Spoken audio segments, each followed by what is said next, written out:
балалар, қал жағдайларыңыз қалай? People's Book'тың 51-ші бетіндегі тапсырмаларды жасайтын боламыз. Видеоны әрі қарай көрмес бұрын каналға тіркелмеген болсаңыздар, каналға тіркеліп алыңыздар. Осы каналдан 3-ші сынып ағылшын тілі сабақтары әрдайым шығып отыратын болады. Ал олай болса жасайық. Exercise 1. Write the seasons, then listen and check. Мәтіндерді, қысқа мәтіндерді оқып, сөйлемдерді қай жыл мезгілі екен жазамыз және тыңдап тексеруіміз керек екен. Мұнда бізде аю туралы қысқа ақпараттар берілген.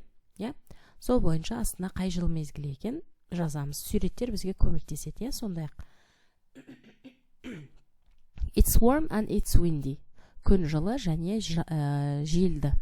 The bears wake up. Аюлар оянады. Бұл бізде көктем кезінде аюлар оянады. Spring. It's hot and it's sunny. The bears eat and eat. Күн ыстық және күн шуақты. Аюлар тамақ жей береді дейді. Бұл бізде summer, жаз. Келесі, it's rainy, the bears find a cave for winter.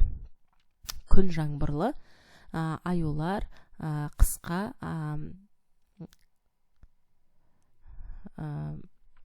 пещера деп айтамыз ғой. Үңгір. Қысқа үңгір іздейді дейді. Бұл бізде autumn, күз кезі.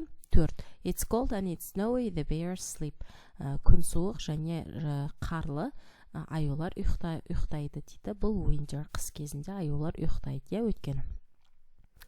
Келесі, екінші, to make a bear mask, play the seasons game. Аю маскасын жасап, осы жыл мезгілдері ойынын ойнаймыз, яғни көрсетеміз. Үй оянып жатқан, тамақ жеп жатқан, үңгір қыдырып жатқан және ұйықтап жатқан көрсетіп ойнасақ болады.